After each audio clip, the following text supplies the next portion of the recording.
Hello everyone, welcome to our channel law विदा। This is C Anjali. और last class में हमने चैप्टर 33 देखा था जो बात करता है केसेस के ट्रांसफर के बारे में। इस क्लास से हम स्टार्ट करने जा रहे हैं चैप्टर 34। तो चैप्टर 34 जो है वो 5 पार्ट्स है चैप्टर 34 के, A B C D and E. तो चैप्टर 34 हमें बताता है एग्जीक्यूशन,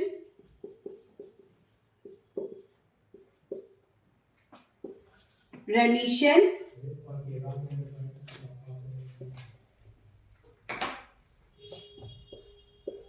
सस्पेंशन,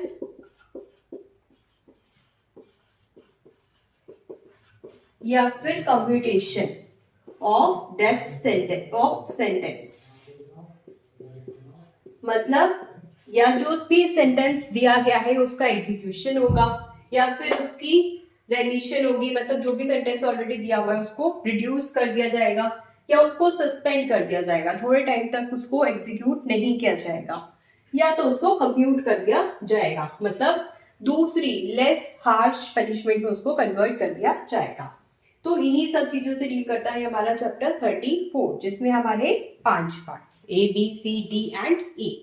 तो पार्ट ए हम सबसे पहले देखते हैं। पार्ट ए जो है वो हमें बताता है जब डेथ सेंटेंस दिया होता है तो ऐसे सिचुएशन में एग्जीक्यूशन या फिर सस्पेंशन की क्या प्रोविजंस रहते हैं वो हम देखते हैं। तो सबसे पहले डेथ सेंटेंस देने की पावर किसको है? कोर्ट ऑफ सेशन को, हाई कोर्ट को, ठीक है, इनको है। लेकिन कोर्ट ऑफ सेशन अगर डेथ सेंटेंस दे देता है तो क्या वो सीधे एग्जीक्यूट हो जाएगा? नो, वो हाई कोर्ट से कंफर्म होगा, उसके बाद ही उसका एग्जीक्यूशन होगा। ये हमने पढ़ा है, ठीक है।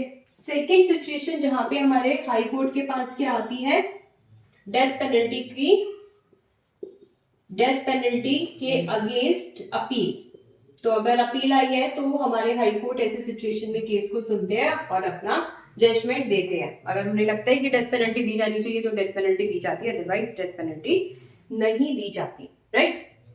तो हाई कोर्ट के पास दो सिचुएशन है जहां पर हाई कोर्ट जो है डेथ पेनल्टी को क्या कर रहे हैं? कंफर्म।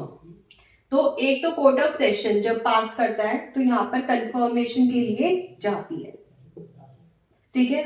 और यहाँ पर अपील में ऑर्डर जो है हमारे हाई कोर्ट ऑर्डर पास करते हैं। तो दो सिचुएशन है, ठीक है। तो पहली जो सिचुएशन है जहां पे court of session high court के पास भेजते हैं और हाई कोर्ट कंफर्म करते हैं, फिर कोर्ट ऑफ सेशन एग्जीक्यूट करते हैं उस ऑर्डर को, वो बताया गया हमें सेक्शन 453 में। और दूसरी सिचुएशन जहां पर हाई कोर्ट के पास अपील जाती है और फिर हाई कोर्ट कंफर्म करते हैं कि डेथ पेनल्टी दी जानी चाहिए या नहीं, इसे हमें बताया गया है सेक्शन 454 में।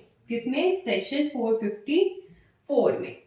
तो यही हमारे दो सेक्शन है कि जब हाई कोर्ट उसे कंफर्म कर देगा फिर उसके बाद वारंट की फॉर्म में भेजेगा ऑर्डर कि हाँ आप डेथ पेनल्टी को जो है वो एग्जीक्यूट कराइए, तब एग्जीक्यूट कराएगा हमारा कोर्ट ऑफ सेशन।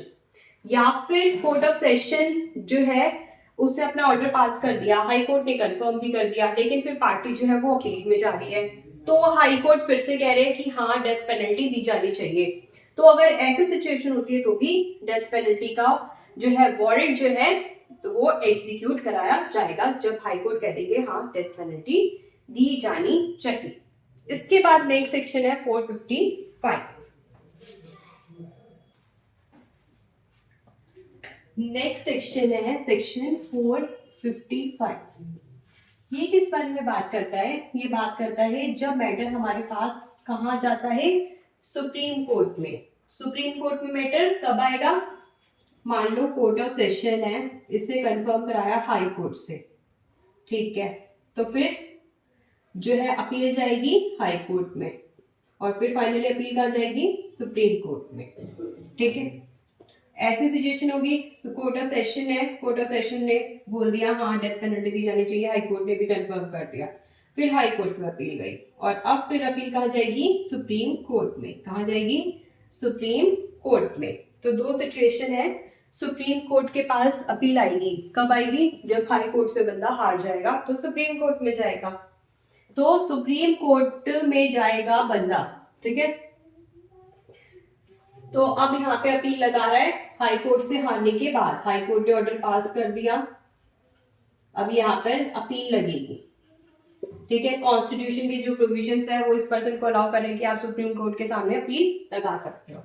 तो ऐसी सिचुएशन में क्या होगा, अब ऐसी सिचुएशन में इसके जो भी सेंटेंस होगा, डेथ सेंटेंस, उसको सस्पेंड कर दिया जाएगा। क्या कर दिया जाएगा, सस्पेंड, जब तक कि अपील लगाने का टाइम खत्म ना हो जाए। अगर पर्सन ने अभी तक सुप्रीम कोर्ट में अपील नहीं लगाई तो अपील करने का टाइम जब तक एक्सपायर ना हो जाए, और अगर अपील लगा दी तो जब तक वो अपील डिस्पोज ऑफ नहीं हो जाती तब तक क्या हम डेथ पेनल्टी उसको दें, डेथ पेनल्टी का सेंटेंस है उसको नहीं, तब तक हम उसको सस्पेंड कर देंगे, थोड़े टाइम के लिए रोक देंगे।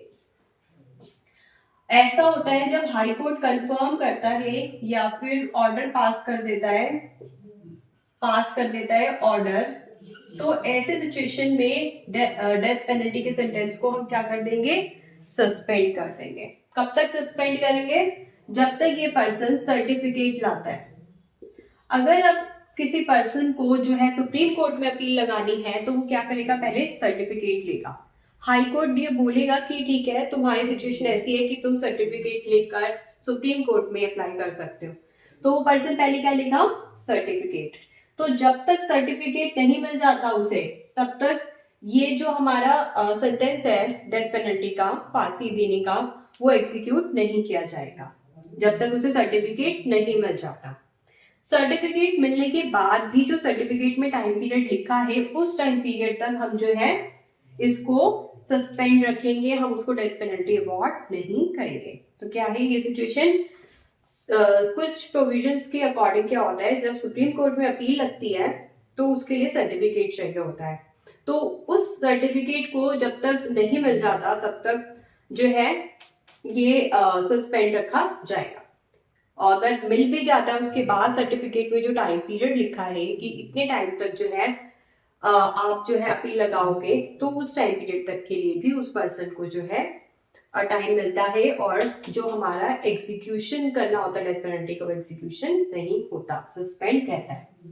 थर्ड सिचुएशन है जब हाई कोर्ट ने अपना ऑर्डर कंफर्म कर दिया या फिर ऑर्डर पास करके क्या कर दिया, डेथ पेनल्टी अवॉर्ड कर दी।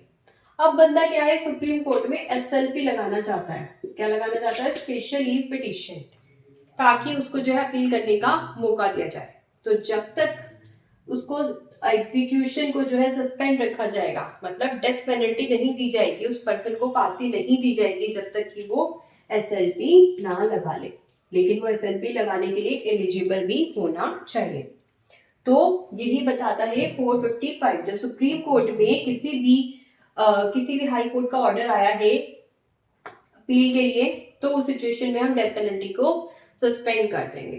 ठीक है, और क्यों करेंगे, अगर नहीं करेंगे तो अगर एग्जीक्यूट हो गया तो अपील कैसे करेगा बंदा, फिर अपील करने का क्या फायदा रहेगा। ठीक है, तो सस्पेंड कर दिया जाता है जब तक सर्टिफिकेट नहीं मिल जाता, जब तक एसएलपी नहीं लगा देता, जब तक अपील करने का टाइम एक्सपायर नहीं हो जाता।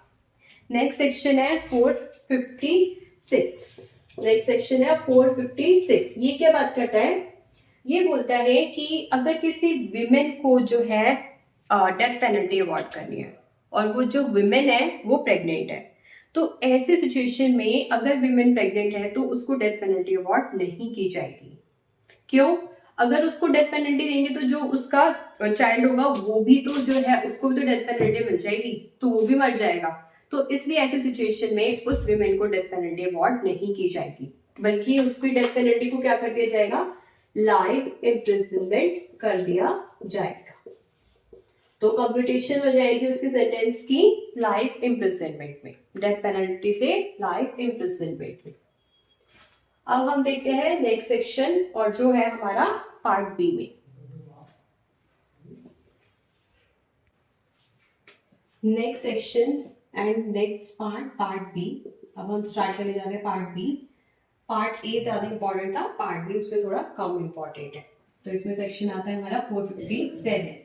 सेक्शन 457 क्या बात करता है, सेक्शन 457 कहता है जब किसी पर्सन को इम्प्रिजनमेंट की सेंटेंस दी जाती है, अब उसे जेल में डालना है, तो कहाँ डालेंगे उसको हम, तो उसे कहाँ डालेंगे? तो जो भी एक्ट में लिखा होगा या फिर बीएनएसएस में लिखी होगी उस प्लेस पर हम उसको कन्फाइन करेंगे, क्योंकि उसे इम्प्रिजनमेंट मिली है तो वो एक्ट बताएगा कि कहाँ उसे इम्प्रिजन करना है। इन सिचुएशन कोई एक्ट है जिसमें उसको कन्विक्ट किया गया है या बीएनएसएस है, ये नहीं बता रहे कि कहाँ पर जो है उस पर्सन को इम्प्रिजन करना है, तो इस सिचुएशन में कहाँ पर डालेंगे? तो ऐसी सिचुएशन में हमारी स्टेट गवर्नमेंट आएगी और स्टेट गवर्नमेंट बताएगी कि इस पर्सन को कहाँ कन्फाइन कर कर रखना है। तो इन केस कोई लॉ या बीएनएसएस नहीं बता रहा कि किसी पर्सन को कहाँ कन्फाइन कर रखना है, तो फिर स्टेट गवर्नमेंट ऐसी सिचुएशन में बताती है। अगर कोई पर्सन जिसे इम्प्रिजनमेंट में भेजना है वो जो है वो हमारा सिविल जेल में, कहाँ है वो? सिविल जेल में। लेकिन अब तो उसे इम्प्रिजनमेंट हुई है क्रिमिनल केस में, तो उसे हम कहाँ भेज देंगे? क्रिमिनल जेल में। कहाँ भेज देंगे? क्रिमिनल जेल में। तो सिविल जेल से निकालकर उसे हम भेज देंगे क्रिमिनल जेल में। तो अब क्या होगा? जब हम उसे क्रिमिनल जेल में भेज देंगे सिविल जेल से निकालकर, और जब वो अपनी पनिशमेंट को पूरा कर लेगा तो हम उसे सिविल जेल में भेजेंगे। लेकिन दो सिचुएशन में हम उसे सिविल जेल में नहीं भेजेंगे। कब? जब से हमने उसे क्रिमिनल जेल में डाला है तब से 3 इयर्स हो गए हैं। क्या हो गए हैं? 3 इयर्स। ठीक है, जब से हमने उसे क्रिमिनल जेल में डाला है।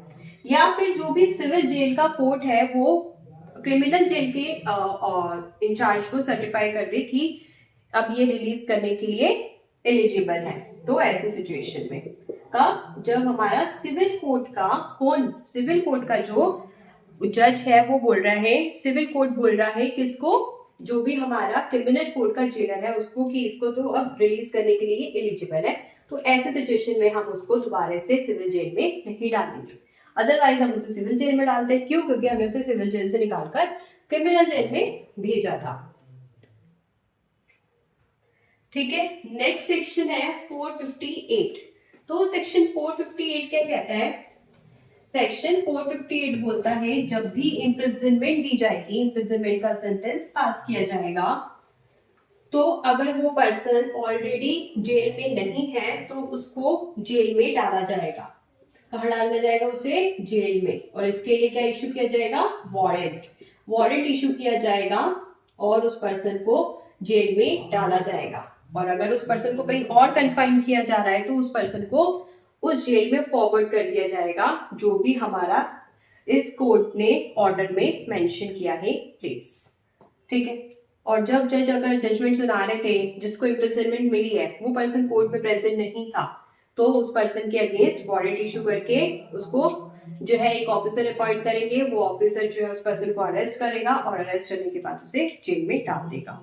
और जैसे ही उसे अरेस्ट कर लिया जाएगा उसका इम्प्रिजनमेंट का टाइम पीरियड क्या हो जाएगा? स्टार्ट हो जाएगा। जैसे ही उसे अरेस्ट कर लिया जाएगा तो उसका टाइम पीरियड स्टार्ट हो जाएगा।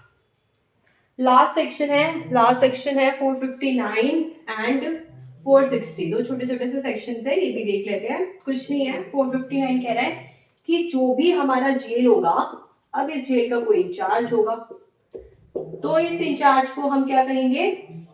वारंट देंगे, डायरेक्शन देंगे कि भाई एग्जीक्यूट करो और इस पर्सन को जेल में रखो। ठीक है, 460 भी यही बात बोलता है कि ये जो वारंट है वो किसके पास लॉन्च होगा? जो भी जेलर का इंचार्ज होगा, जिस भी जेल में उस पर्सन को रखना है उस जेलर के पास वारंट को लॉन्च किया जाएगा और वो जो जेलर है वो इस पर्सन को यहाँ पर रखेगा। तो यही बात बताई है हमारे इन सेक्शंस से, इम्प्रिजनमेंट से रिलेटेड, बेसिकली जेल से रिलेटेड। नेक्स्ट क्लास से हम देखेंगे पार्ट सी। तो पार्ट सी बात करते हैं जब फाइन लगता है तो क्या प्रोविजंस रहते हैं, उनके सिचुएशन के बारे में बात करता है। Thank you.